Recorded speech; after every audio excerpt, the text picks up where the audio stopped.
Hello students, I am Sukhvinder Kaur from Department of Economics, GGDST College Haryana Hoshiarpur. ਅੱਜ ਇਸ video ਦੇ ਵਿੱਚ ਇਸ ਲੈਕਚਰ ਦੇ ਵਿੱਚ ਅਸੀਂ ਨੈਕਸਟ ਟੌਪਿਕ ਮੀਡੀਅਨ ਕਰਨ ਜਾ ਰਹੇ ਹਾਂ। ਮੀਡੀਅਨ ਇੱਕ ਪੋਜੀਸ਼ਨਲ ਐਵਰੇਜ ਅਸੀਂ ਲਾਸਟ ਕੁਝ ਇੱਕ ਵੀਡੀਓਜ਼ ਦੇ ਵਿੱਚ ਕੀਤੀ ਹੈ। Arithmetic mean average ਰਿਪਰੈਜ਼ੈਂਟਸ the central value of the series. ਅਤੇ ਹੁਣ ਅਸੀਂ ਪੋਜੀਸ਼ਨਲ ਐਵਰੇਜਸ ਕਰਨ ਜਾ ਰਹੇ ਹਾਂ। ਪੋਜੀਸ਼ਨਲ ਐਵਰੇਜਸ ਦੇ ਵਿੱਚ ਇੱਕ ਜਿਹੜੀ ਐਵਰੇਜ ਹੈ, ਇੱਕ ਜਿਹੜਾ ਮੇਜਰ ਹੈ ਉਹ ਹੈਗਾ ਜੀ median. Median is a positional average which is widely used in statistical analysis. ਬਹੁਤ ਜ਼ਿਆਦਾ ਯੂਜ਼ ਹੁੰਦਾ ਹੈ। ਇਹਦੇ ਹੁੰਦਾ ਕੀ ਹੈ, it refers to the middle value of the distribution. ਕਿਸੇ ਵੀ ਡਿਸਟਰੀਬਿਊਸ਼ਨ ਦੀ ਮਿਡਲ ਵੈਲਿਊ ਹੁੰਦੀ ਹੈ when the series is arranged in ascending or descending order. Positional averages ਦੇ ਵਿੱਚ ਅਸੀਂ ਆਮ ਕਰਕੇ ਸੀਰੀਜ਼ ਨੂੰ ਪਹਿਲਾਂ ਅਰੇਂਜ ਕਰਦੇ ਹਾਂ, ਜਾਂ ਤਾਂ ਅਰੇਂਜਿੰਗ ਆਰਡਰ ਦੇ ਵਿੱਚ, ਅਸੈਂਡਿੰਗ ਆਰਡਰ ਦੇ ਵਿੱਚ, ਜਾਂ ਫਿਰ ਡਿਸੈਂਡਿੰਗ ਆਰਡਰ ਦੇ ਵਿੱਚ। ਚੜ੍ਹਦਾ ਕ੍ਰਮ ਜਾਂ ਲੈਂਦਾ ਕ੍ਰਮ, ਜਾਂ ਲਗਾਤਾਰ ਵੱਧਦੀ ਪਈ ਸੀਰੀਜ਼ ਜਾਂ ਲਗਾਤਾਰ ਘਟਦੀ ਪਈ ਸੀਰੀਜ਼। ਔਰ ਸੀਰੀਜ਼ ਨੂੰ ਅਰੇਂਜ ਕਰਨ ਤੋਂ ਬਾਅਦ ਜਿਹੜੀ ਮਿਡਲ ਵੈਲਿਊ ਆਏਗੀ that is known as median. Median is the value which divides the series into two parts. Median series ਨੂੰ ਦੋ ਹਿੱਸਿਆਂ ਦੇ ਵਿੱਚ ਵੰਡਦਾ ਹੈ। The median divides the series into two parts. ਦੋ ਹਿੱਸਿਆਂ ਦੇ ਵਿੱਚ ਇੱਕ ਸੀਰੀਜ਼ ਨੂੰ ਜਿਹੜਾ ਮੀਡੀਅਨ ਆ ਉਹ ਡਿਵਾਈਡ ਕਰ ਦੇਗਾ। Median of distribution may be defined as the value of the variable which exceeds and is exceeded by the same number of items। ਠੀਕ ਹੈ ਜੀ। ਅਤੇ ਹੁਣ ਮੀਡੀਅਨ ਕਿਸ ਤਰ੍ਹਾਂ ਕੈਲਕੂਲੇਟ ਹੋਏਗਾ? ਮੀਡੀਅਨ ਇੰਡੀਵਿਜੂਅਲ, ਡਿਸਕ੍ਰੀਟ ਅਤੇ ਕੰਟੀਨਿਊਸ ਸੀਰੀਜ਼ ਦੇ ਵਿੱਚ ਕਿਸ ਤਰ੍ਹਾਂ ਆਪਾਂ ਕੱਢਦੇ ਹਾਂ, ਇਹ ਆਪਾਂ ਇਹਨਾਂ ਅੱਗੇ ਆਉਣ ਵਾਲੇ 3-4 ਲੈਕਚਰਸ ਦੇ ਵਿੱਚ ਕਰਾਂਗੇ। ਉਸ ਤੋਂ ਬਾਅਦ ਦੂਸਰੀਆਂ ਹੋਰ ਪੋਜੀਸ਼ਨਲ ਐਵਰੇਜਸ ਜਿਹੜੀਆਂ ਨੇ ਉਹ ਆਪਾਂ ਕਰਾਂਗੇ, ਪਰ ਸਭ ਤੋਂ ਪਹਿਲਾਂ ਆਪਾਂ ਇੱਥੇ ਮੀਡੀਅਨ ਹੀ ਕਰਾਂਗੇ। ਮੀਡੀਅਨ ਦੀਆਂ ਬਹੁਤ ਸਾਰੀਆਂ ਡੈਫੀਨੇਸ਼ਨਸ ਨੇ ਜੀ। ਕੂਨਰ ਜਿਹੜੇ ਨੇ ਉਹਨਾਂ ਦੇ according the median is the value of the variable which divides the group into two equal parts, one part comprising all the values greater and the other all the values less than median। Means ਜਿਹੜੀ median ਦੀ value ਹੁੰਦੀ ਆ, half values ਉਹਦੇ ਤੋਂ ਉੱਪਰ ਹੁੰਦੀਆਂ ਅਤੇ half values ਉਹਦੇ ਨੀਚੇ ਹੁੰਦੀਆਂ, ਕਿਉਂਕਿ ਮੀਡੀਅਨ ਦੀ ਜਿਹੜੀ ਵੈਲਿਊ ਆ ਉਹ ਕੀ ਹੈ, middle value.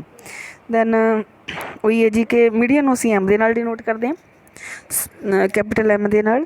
Median is a positional average and it divides a series into two parts and is denoted by M ਦੇ ਨਾਲ ਅਸੀਂ ਮੀਡੀਅਨ ਨੂੰ ਡਿਨੋਟ ਕਰਾਂਗੇ। ਅਤੇ ਹੁਣ ਕੁਐਸਚਨ ਆਉਂਦਾ ਕਿ ਮੀਡੀਅਨ ਦੀ ਕੈਲਕੂਲੇਸ਼ਨ ਕਿੱਦਾਂ ਹੁੰਦੀ ਹੈ। ਮੀਡੀਅਨ ਦੀ ਜਿਹੜੀ ਕੈਲਕੂਲੇਸ਼ਨ ਆ ਉਹ ਇੰਡੀਵਿਜੂਅਲ ਸੀਰੀਜ਼ ਦੇ ਵਿੱਚ ਕਿਸ ਤਰ੍ਹਾਂ ਹੋਏਗੀ। ਇੰਡੀਵਿਜੂਅਲ ਸੀਰੀਜ਼ ਜਿਸ ਤਰ੍ਹਾਂ ਅਸੀਂ ਅਰਿਥਮੈਟਿਕ ਮੀਨ ਦੇ ਵਿੱਚ ਵੀ ਗੱਲ ਕੀਤੀ ਸੀ, ਇੰਡੀਵਿਜੂਅਲ ਸੀਰੀਜ਼ ਦੇ ਵਿੱਚ ਜਸਟ ਸਾਡੇ ਕੋਲ ਇੱਕ ਇਨਫੋਰਮੇਸ਼ਨ ਦਿੱਤੀ ਹੁੰਦੀ ਹੈ, ਉਹਦੀ ਅਕਰੈਂਸ, ਉਹਦੀ ਫਰੀਕੁਐਂਸੀ ਨਹੀਂ ਦਿੱਤੀ ਹੁੰਦੀ ਸਾਡੇ ਕੋਲ, ਸਿਰਫ ਉਸ ਦੀ ਵੈਲਿਊਜ਼ ਹੀ ਹੁੰਦੀਆਂ ਨੇ। ਲਾਈਕ ਮਾਰਕਸ ਹੋਣਗੇ ਸਟੂਡੈਂਟਸ ਦੇ, ਜਾਂ ਉਹਨਾਂ ਦੀ ਏਜ ਹੋਏਗੀ, ਕੁਛ ਵੀ ਹੋਏਗਾ, ਪਰ ਉਹਦੀ ਅੱਗੇ ਫਰੀਕੁਐਂਸੀ ਨਹੀਂ ਹੋਏਗੀ। ਅਤੇ ਉਸ ਕੇਸ ਦੇ ਵਿੱਚ ਮੀਡੀਅਨ ਆ ਜਿਹੜਾ ਕੈਲਕੂਲੇਟ ਹੁੰਦਾ, ਮੀਡੀਅਨ ਨੂੰ ਐਵੇਂ ਨਾਲ ਨੋਟ ਕਰੋਗੇ, M is equal to size of n+1/2, size of n+1/2th item.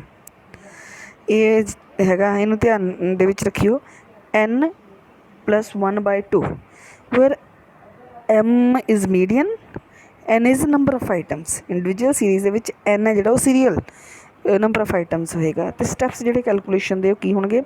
ਸਭ ਤੋਂ ਪਹਿਲਾਂ ਫਸਟ ਸਟੈਪ ਆ ਜਿਹੜਾ steps for the calculation of median in case of individual series, ਉਹ ਹੈਗਾ ਫਸਟ ਸਟੈਪ ਆ ਜਿਹੜਾ arrange the data in ascending or descending order of the size. Series ਨੂੰ ਤੁਸੀਂ ਅਰੇਂਜ ਕਰੋਗੇ ਸਭ ਤੋਂ ਪਹਿਲਾਂ ਤਾਂ, ਜਾਂ ਤਾਂ ਅਸੈਂਡਿੰਗ ਆਰਡਰ ਦੇ ਵਿੱਚ ਜਾਂ ਫਿਰ ਡਿਸੈਂਡਿੰਗ ਆਰਡਰ ਦੇ ਵਿੱਚ। ਅਮੂਮਨ ਆਪਾਂ ਅਸੈਂਡਿੰਗ ਆਰਡਰ 'ਚ ਕਰਦੇ ਹਾਂ, ਪਹਿਲਾਂ ਸਭ ਤੋਂ ਛੋਟੀ ਵੈਲਿਊ, ਫਿਰ ਉਸ ਤੋਂ ਵੱਡੀ, ਫਿਰ ਉਸ ਤੋਂ ਵੱਡੀ, ਫਿਰ ਉਸ ਤੋਂ ਵੱਡੀ। ਉਸ ਤੋਂ ਬਾਅਦ ਮੀਡੀਅਨ ਦਾ ਜਿਹੜਾ ਫਾਰਮੂਲਾ ਹੈ n+1/2, ਜੋ ਅਸੀਂ ਹੁਣੇ ਉੱਪਰ ਇੱਥੇ ਸਰਕਲ ਕੀਤਾ ਹੋਇਆ, ਈਵਨ n+1/2th ਆਈਟਮ, ਇਹ ਆਪਾਂ ਲਗਾਵਾਂਗੇ। ਉਸ ਤੋਂ ਬਾਅਦ ਜਿਹੜੀ ਵੈਲਿਊ ਆ ਜਾਏਗੀ, ਇੱਕ ਨੰਬਰ ਆਏਗਾ, ਉਹ the value of this item is the median. ਉਹ ਆਈਟਮ ਆਏਗੀ ਕਿ ਇਹ ਆਈਟਮ ਹੈ, ਇਹ ਆਈਟਮ ਮਤਲਬ ਇਹ ਆਈਟਮ ਨੰਬਰ ਤੁਹਾਡਾ ਆਨਸਰ ਹੋਏਗਾ। ਉਸ ਨੰਬਰ ਦੇ ਉੱਤੇ ਜਿਹੜਾ ਵੀ, ਉਸ ਆਈਟਮ ਨੰਬਰ ਦੇ ਉੱਤੇ ਜਿਹੜਾ ਵੀ ਵੈਲਿਊ ਲਿਖੀ ਹੋਈ ਉਹ ਤੁਹਾਡਾ ਮੀਡੀਅਨ ਹੋਏਗਾ। ਇਸ ਨੂੰ ਇੱਕ ਨੂਮੈਰੀਕਲ ਦੇ ਥਰੂ ਕਰਨ ਦੀ ਕੋਸ਼ਿਸ਼ ਕਰਦੇ ਹਾਂ। ਫੋਰ ਐਗਜ਼ਾਮਪਲ ਸਾਡੇ ਕੋਲ ਮੀਡੀਅਨ ਹੈ, ਨੂਮੈਰੀਕਲ ਦਿੱਤਾ ਹੋਇਆ, calculate the median for the following ਦਿੱਤਾ ਪਿਆ ਜੀ 26 16 18 13 15 19 17 20 ਐਂਡ 23। ਸਭ ਤੋਂ ਪਹਿਲਾਂ ਤਾਂ ਤੁਸੀਂ ਦੇਖੋ ਇਹ ਤੁਹਾਨੂੰ ਪ੍ਰੋਬਲਮ ਦੇ ਦਿੱਤੀ ਗਈ ਹੈ 26 16 18 13 15 19 17 20 ਅਤੇ 23। ਸਭ ਤੋਂ ਪਹਿਲਾਂ ਤਾਂ ਇਸ ਨੂੰ ਅਰੇਂਜ ਕਰੋਗੇ, ਜਿਸ ਤਰ੍ਹਾਂ ਆਪਾਂ ਸਟੈਪਸ ਹੁਣੇ ਕਰਕੇ ਆਏ ਹਾਂ ਲਾਸਟ ਪੇਜ ਦੇ ਉੱਪਰ, ਲਾਸਟ ਸਲਾਈਡ ਦੇ ਉੱਪਰ।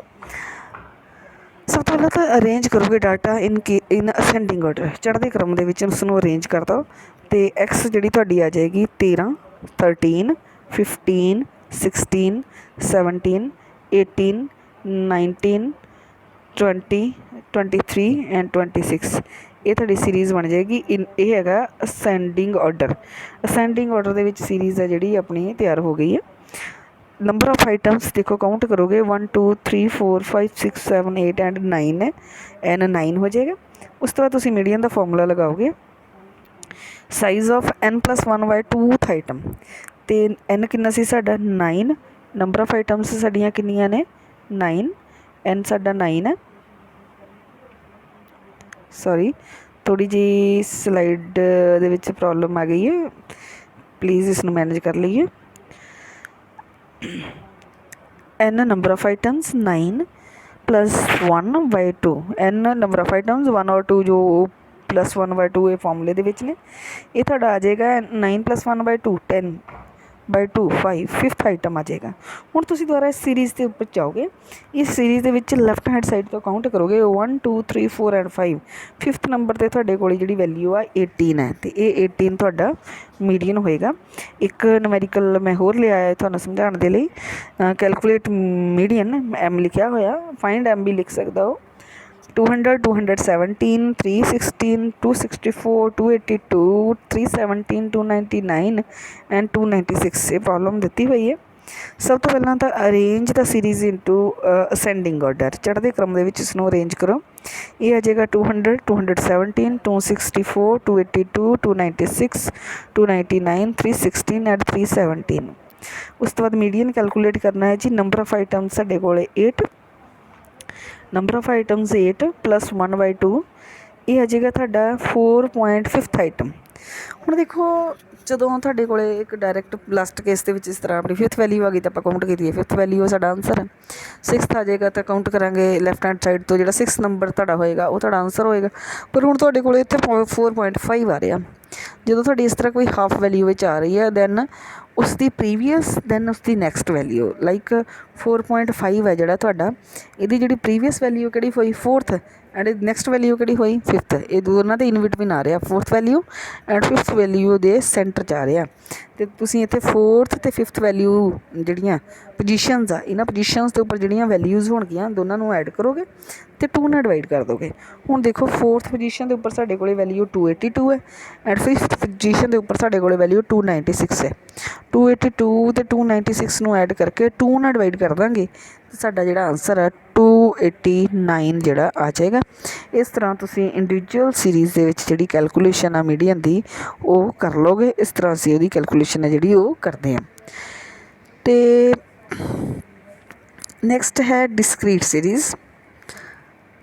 ਮੈਂ ਡਿਸਕਰੀਟ ਸੀਰੀਜ਼ ਦੀ ਕੈਲਕੂਲੇਸ਼ਨ ਵੀ, ਡਿਸਕਰੀਟ ਸੀਰੀਜ਼ ਨੂੰ ਕਿਸ ਤਰ੍ਹਾਂ, ਡਿਸਕਰੀਟ ਸੀਰੀਜ਼ ਦੇ ਵਿੱਚ ਮੀਡੀਅਨ ਕਿਸ ਤਰ੍ਹਾਂ ਕੈਲਕੂਲੇਟ ਕਰਦੇ ਆ ਅੱਜ ਹੀ ਕਰਵਾਉਣਾ ਚਾਹੁੰਦੀ ਹਾਂ, ਕਿਉਂਕਿ ਉਹ ਤਕਰੀਬਨ ਫਾਰਮੂਲਾ ਲਿਖਣ ਦੇ ਵਿੱਚ n+1/2th ਆਈਟਮ ਸੇਮ ਰਹਿੰਦਾ, ਬਸ ਇੱਕ ਸਟੈਪ ਆ ਜਿਹੜਾ ਉਹੀ ਚੇਂਜ ਹੋਏਗਾ। ਇਸ ਲਈ ਮੈਂ ਡਿਸਕਰੀਟ ਸੀਰੀਜ਼ ਦੇ ਵਿੱਚ ਮੀਡੀਅਨ ਦੀ ਜਿਹੜੀ ਕੈਲਕੂਲੇਸ਼ਨ ਆ ਤੁਹਾਨੂੰ ਅੱਜ ਇਸੇ ਵੀਡੀਓ ਦੇ ਵਿੱਚ, ਇਸੇ ਲੈਕਚਰ ਦੇ ਵਿੱਚ ਕਰਵਾਉਣਾ ਚਾਹੁੰਦੀ ਹਾਂ। ਡਿਸਕਰੀਟ ਸੀਰੀਜ਼ ਜਿਵੇਂ ਕਿ ਅਸੀਂ ਜਾਣਦੇ ਹਾਂ ਉਹਦੇ ਵਿੱਚ ਸਾਡੇ ਕੋਲ ਇਨਫੋਰਮੇਸ਼ਨ ਦੇ ਨਾਲ ਨਾਲ ਉਸਦੀ ਅਕਰੈਂਸ ਜਿਹੜੀ ਫਰੀਕੁਐਂਸੀ ਉਹ ਵੀ ਦਿੱਤੀ ਹੁੰਦੀ ਹੈ। ਸਿੰਪਲ ਜਿਹੇ ਅੱਖਰਾਂ ਦੇ ਵਿੱਚ ਮੈਂ ਸਮਝਾ ਰਹੀ ਹਾਂ ਕਿ ਐਕਸ ਵੀ ਦਿੱਤੀ ਹੁੰਦੀ ਹੈ ਅਤੇ ਐਫ ਵੀ ਦਿੱਤੀ ਹੁੰਦੀ ਹੈ ਨਾ। ਅਤੇ calculate the median for the following data, ਅਤੇ ਦੇਖੋ ਜੀ ਐਕਸ ਦਿੱਤੀ ਪਈ ਆਪਾਂ ਨੂੰ 10 12 14 16 18 20 ਐਂਡ 22। ਫਰੀਕੁਐਂਸੀ ਦਿੱਤੀ ਹੋਈ ਹੈ 2 5 12 20 10 7 ਐਂਡ 3।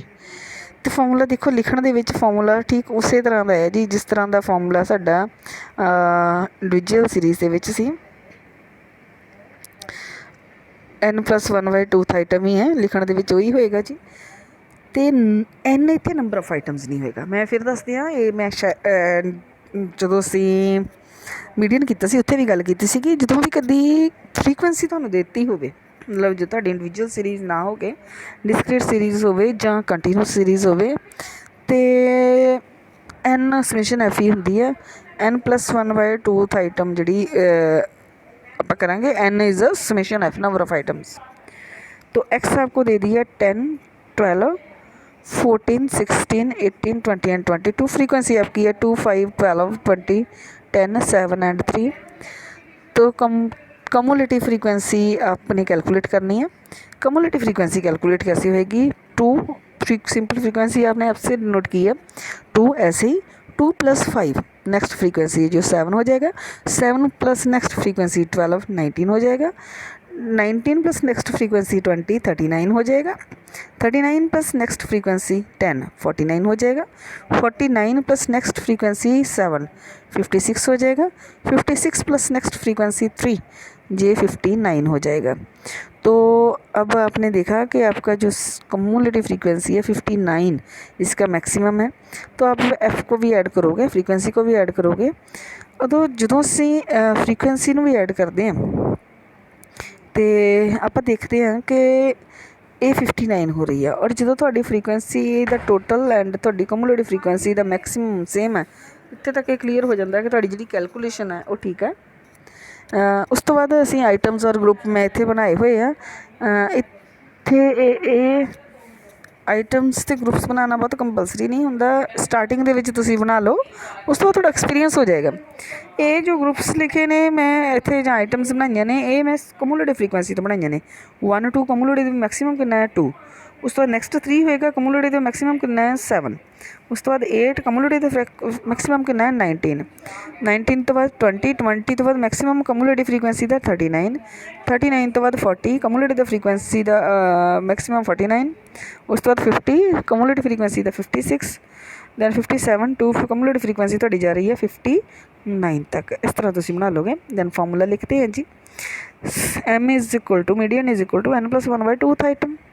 m ਕਿੰਨਾ ਹੈ ਆਪਣਾ 59, ਸਮੇਸ਼ਨ ਐਫ ਹੈ ਜੋ 59 + 1/2 ਜੇ ਆ ਜਾਏਗਾ ਤੁਹਾਡਾ 30th ਆਈਟਮ। ਹੁਣ 30th ਆਈਟਮ ਦੇਖੋ, ਇੱਧਰ ਆਈਟਮਸ ਦੇ ਵਿੱਚ ਜਾਓਗੇ ਤੁਸੀਂ, ਗਰੁੱਪਸ ਦੇ ਵਿੱਚ 30 ਕਿੱਥੇ ਆਏਗਾ 20 to 39 ਦੇ ਇਨ ਬਿਟਵੀਨ, 20 ਤੋਂ 39 ਦੇ ਵਿੱਚ ਆਏਗਾ। ਅਤੇ 20 ਤੋਂ 39 ਦੇ ਵਿੱਚ ਸਾਹਮਣੇ ਜੋ ਤੁਹਾਡੀ ਐਕਸ ਹੈ, 20 ਤੋਂ 39 ਦੇ ਵਿੱਚ ਤੁਹਾਡਾ 30 ਜਿਹੜਾ ਤੁਹਾਡਾ ਵੈਲਿਊ ਹੈ 30 ਉਹ ਆ ਜਾਏਗੀ। ਹੁਣ ਇਸ ਦੇ ਸਾਹਮਣੇ ਜਿਹੜੀ ਵੈਲਿਊ ਹੈ ਦੈਟ ਇਜ਼ 16, ਇਹ 16 ਹੈ ਜਿਹੜਾ ਤੁਹਾਡਾ ਆਨਸਰ ਹੋਏਗਾ। ਮੀਨਸ ਜਿਸ ਆਈਟਮ ਗਰੁੱਪ ਦੇ ਵਿੱਚ, ਜਿਸ ਗਰੁੱਪ ਦੇ ਵਿੱਚ ਤੁਹਾਡੀ ਵੈਲਿਊ ਆ ਰਹੀ ਹੈ, ਤੁਹਾਡੀ ਵੈਲਿਊ ਜਿਹੜੀ ਕੈਲਕੂਲੇਸ਼ਨ ਕਰਕੇ ਆਈ ਸੀ 30 ਆਈ ਸੀ ਸਾਡੀ, 30th ਆਈਟਮ ਸਾਡਾ ਆਇਆ, ਔਰ ਉਹ 30th ਆਈਟਮ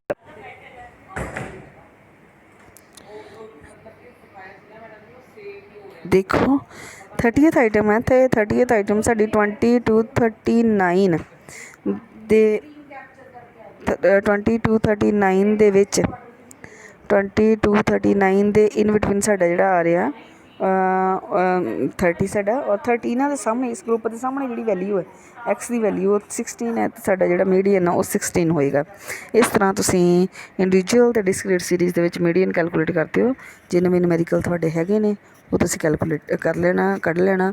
ਕਿਤੇ ਕੋਈ ਪ੍ਰੋਬਲਮ ਆਉਂਦੀ ਹੈ, ਕੋਈ ਡਾਊਟ ਹੈ, ਅਤੇ ਤੁਸੀਂ ਮੈਨੂੰ ਪੁੱਛ ਸਕਦੇ ਹੋ ਵਟਸਐਪ 'ਤੇ ਵੀ, ਜਾਂ ਕਾਲ ਵੀ ਕਰ ਸਕਦੇ ਹੋ, ਜਾਂ ਆਪਾਂ ਉੱਥੇ ਵੀ ਕੁਐਰੀ ਤੁਸੀਂ ਪਾ ਸਕਦੇ ਹੋ। ਆਪਾਂ ਗੂਗਲ ਕਲਾਸਰੂਮ ਯੂਜ਼ ਕਰ ਰਹੇ ਹਾਂ।